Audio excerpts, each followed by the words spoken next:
सभी का स्वागत है नोवेल फायर एक्सप्लेन्ड पर।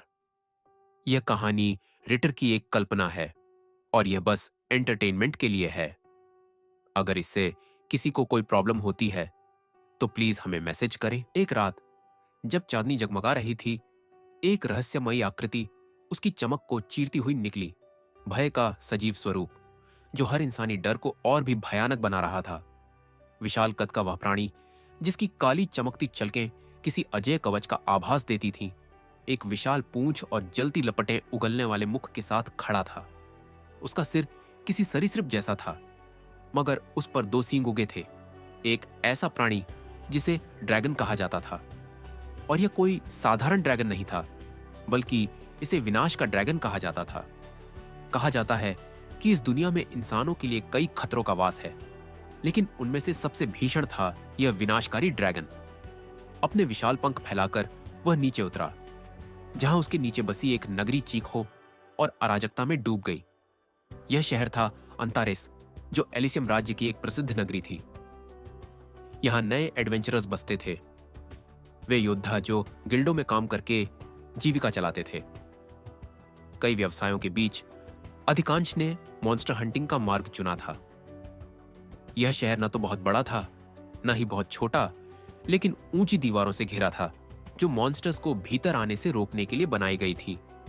परंतु इन दीवारों की ताकत एक उग्र ड्रैगन के सामने बेमायने थी। ड्रैगन ने क्रोध से गर्जना की और अपने रास्ते में आने वाली हर चीज को नष्ट करने लगा, चाहे वे नागरिकों के घर हों या वे एडवेंचरर्स जो इसे रोकने के लिए आगे आए थे। शुरुआती शहर में ड्रैगन का होना, यह तो मजाक लग रहा है, एक एडवेंचरर चीखा। मुझे नहीं पता, मगर हमारी मृत्यु निश्चित है।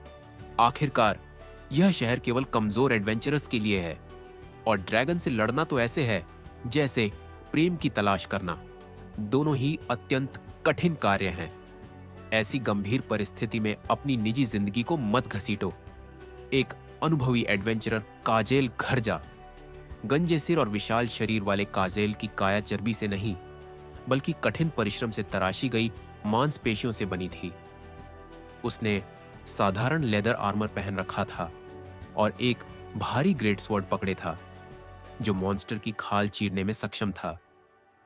जादूगरों ने अपनी मंत्र विद्या का उपयोग करना शुरू किया, वहीं क्लेरिक्स ने हीलिंग स्पेल्स का जाप किया। इसी बीच काजल पूरी गति से दौड़ा और जितना ऊंचा हो सकता था उतना उछला। उसकी तलवार ड्रैगन की शल्कों पर वार कर चुकी थी, मगर टन स्टील जैसी कठोर शल्कों से टकराकर उसकी तलवार चकनाचूर हो गई। नहीं, और मैंने इसकी किश्तें भी पूरी नहीं चुकाई थीं। अपनी निजी समस्याओं पर अभी मत रो। ड्रैगन ने आक्रोश में एक भीषण लात मारी, जिससे काजेल 20 मीटर दूर जाकर गिरा और टकटकी लगाए तारों भरे आकाश को देखने लगा। हीलर्स ने तुरंत अपने मंत्र उच्चारित की, हील। परंतु काजेल की हार के साथ ही कई अन्य एडवेंचरर्स भी गिरते चले गए। कुछ ने तो अपनी जान तक गंवा दी। मैं ठीक हूं, बाकी लोगों को बचाओ। समझ गया। काजल ने अपनी टूटी हुई तलवार को कसकर पकड़ा। उसका खून दोबारा बहने लगा। दर्द का समय नहीं था, मगर उसकी नसों में खून उबलने लगा। वह फिर से लड़ने को तैयार हुआ, लेकिन तभी एक आकृति उसके सामने खड़ी हो गई। काजल ने हैरानी से उसकी ओर देखा और पहचानते ही उसकी आंखों में अविश्वास झलक उठा। वह थी विविया लीगल, राजधानी से आई एक एस रैंक एडवेंचरर, जिसे एलिसियम साम्राज्य की महानतम ड्रैगन स्लेयर कहा जाता था। उसने चमचमाते चांदी जैसे आर्मर के ऊपर एक बंद वाइजर पहना था, और उसकी बाएं मुट्ठी में एक ऐसी तलवार थी जिसकी चमक रहस्यमयी थी। इसे मुझ पर छोड़ दो, सभी को पीछे हटने का आदेश दो। काजल ने उसकी बात मान ली और एडवेंचरर्स को पीछे हटने के लिए कहा। जैसे ही उन्होंने विविया को पहचाना, उनकी आंखों में उम्मीद की एक किरण जाग उठी। चारों तरफ अंधकार था, लेकिन विविया उनमें आशा की ज्योति बनकर खड़ी थी। वह बेधड़क आगे बढ़ी, उसकी हर कदम की आहट गूंज रही थी। ड्रैगन ने उसे आते देख एक विशाल अग्निगोला उगला, लेकिन विविया ने उसे तलवार के हल्के झटके से ही मिटा दिया। इतना आसान? ड्रैगन स्लेयर का खिताब उसके लिए कोई दिखावे की बात नहीं थी। वह झटपट आगे बढ़ी और एक भीषण क्रॉस कट वार किया। स्विश! ड्रैगन की शल्कों से रक्त फूट पड़ा। गहरे घाव से तड़पते हुए ड्रैगन ने विविया पर घातक वार करने के लिए अपनी जबड़े खोले, मगर विविया ने उसे बड़ी सहजता से एक हाथ से रोक दिया। जैसे ही उसने ड्रैगन का सिर पीछे धकेला, उसकी तलवार चमकी और श्विक! ड्रैगन का सिर कटकर धरती पर गिर पड़ा। रक्त की फुहारें आसमान की ओर उछलीं। क्या हम जीत गए? एक एडवेंचरर ने अचरज से पूछा। मगर उनकी आंखों के सामने ड्रैगन का शरीर उठा। उसने अपना कटा हुआ सिर उठाया और उसे फिर से जोड़ लिया। विविया ने तलवार को जमीन पर टिकाया और हल्की झुंझलाहट के साथ बुदबुदाई, यही कारण है कि मुझे विनाश का ड्रैगन से घृणा है। वह दोबारा वार करने ही वाली थी कि ड्रैगन अचानक उड़ चला और अंधेरे में गायब हो गया। फिलहाल यह वापस नहीं आएगा, विविया ने ठंडी आवाज में कहा, और पूरी नगरी एक गहरी सांस लेने लगी। कुछ महीनों बाद एलिसियम साम्राज्य के एक शहर में एक युवा लड़का एक विशाल भवन के सामने खड़ा था, जिसके ऊपर चमकते अक्षरों में लिखा था, एडवेंचरर्स गिल्ड। उसने गहरी सांस ली और अंदर कदम रखा। जो लड़का अब तक साम्राज्य की बाहरी सीमाओं में जीवन बिता चुका था, उसके लिए यहां होना किसी सपने के पूरे होने जैसा था। हॉल के अंदर टेबल करीने से सजी हुई थी, जहां एडवेंचरर्स अपने साथियों के साथ हंसी मजाक कर रहे थे। एक हाथ में शराब का गिलास थामे वे हल्की फुल्की बातें कर रहे थे।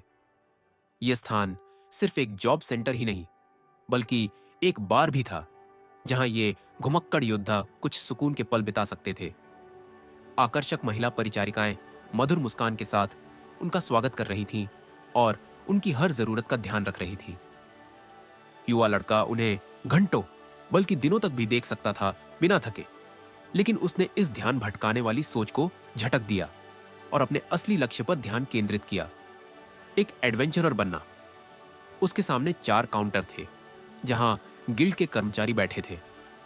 वे सिर्फ मार्गदर्शन ही नहीं देते थे, बल्कि एडवेंचरर्स को मानसिक संबल और प्रेरणा भी प्रदान करते थे। यहां काम करने वाले एडवेंचरर्स की कमाई का 10% हिस्सा गिल्ड कमीशन के रूप में लिया जाता था, जो इस तरह की व्यवस्थाओं में आम बात थी। लड़के ने ध्यान से देखा कि कौन सा काउंटर उसे इस गिल्ड में काम दिलाने में मदद कर सकता है, और उसने पाया कि हर काउंटर पर एक सुंदर महिला बैठी थी। जैसे ही वह पहले काउंटर पर पहुंचा, वहां की गिल्ड कर्मचारी ने उसे फौरन मना कर दिया। उसकी नजरों में यह युवा लड़का किसी भी तरह से सक्षम नहीं था। उसके आंकड़े औसत से भी नीचे थे। अपने होंठ काटते हुए वह दूसरे काउंटर पर गया, लेकिन वहां भी उसे ठुकरा दिया गया। अपमान से भरा हुआ वह गिल्ड के बाहर एक किनारे बैठ गया और अपने भाग्य पर विचार करने लगा। काश उसके पास शक्ति होती तो उसे यह अपमान सहना नहीं पड़ता। अपने विचारों में खोए हुए उसने अचानक देखा कि एक लड़की उसके सामने खड़ी थी। वह सफेद और नीले रंग की नाइट वर्दी में थी। उसकी लंबी सुनहरी बालें खुली हुई थी, केवल दोनों ओर क्लिप्स से सजी हुई। उसकी कमर पर एक खूबसूरती से तराशी गई लॉन्ग स्वॉर्ड बंधी थी। तुम ठीक तो हो? उसने पूछा। आहा, हाँ, लड़के ने अजीब सा जवाब दिया। हालांकि वह उससे 1 साल छोटी लग रही थी, लेकिन उसने पहले ही नाइट का दर्जा प्राप्त कर लिया था। चाहे यह किसी शाही वंश के कारण हो या उसकी असाधारण क्षमता के कारण, वह निसंदेह प्रभावशाली थी। मैं विविया लीगल हूं। अगर तुम्हें कोई समस्या है तो मैं तुम्हारी मदद कर सकती हूं। उसने गर्व से अपना सीना फुलाया और हाथ से उसे थपथपाया। लड़के ने उसे ध्यान से देखा, लेकिन जैसे ही विविया की नजर उससे मिली, उसने झट से अपनी नजरें हटा ली। विविया ने मुस्कुराते हुए कहा, तुमने अब तक अपना नाम नहीं बताया। माफ करना, मेरा नाम अक्सा है। आपसे मिलकर खुशी हुई। मुझे गिल्ड से निकाल दिया गया है। निकाल दिया गया? यह तो बिल्कुल बर्दाश्त करने योग्य नहीं है। मुझे उन्हें सबक सिखाना पड़ेगा। रुको, तुम गुस्सा क्यों हो रही हो? अरे, जाहिर है कि मुझे गुस्सा आ रहा है। तुम यहां अपने जीवन की रोजी रोटी के लिए आए थे और उन्होंने तुम्हें ठुकरा दिया। अगर तुम्हें कहीं और काम न मिला तो क्या तुम सड़कों पर भूख से मर जाओगे? तुम बहुत सीधे तरीके से बात करती हो, लेकिन इसमें उनकी कोई गलती नहीं है। ताकत की कमी मेरी है। विविया अचानक रुकी, जैसे उसे कोई विचार आया हो। अगर तुम मेरे साथ अंतारेस के सीमावर्ती शहर चलो तो मुझे वहां नई सेंटिनल के रूप में तैनात किया गया है। अगर मुझे ठीक से याद है तो वहां एक स्वागत करने वाली गिल्ड है जो कमजोर आंकड़ों पर इतना ध्यान नहीं देती। तुम वहां आसानी से रोजगार पा सकते हो। अक्सा, क्या सच में मिस विविया? बिल्कुल, लेकिन अब से मुझे सिर्फ विविया कहकर बुलाओ। अक्सा ने मुस्कुराते हुए सिर हिला दिया।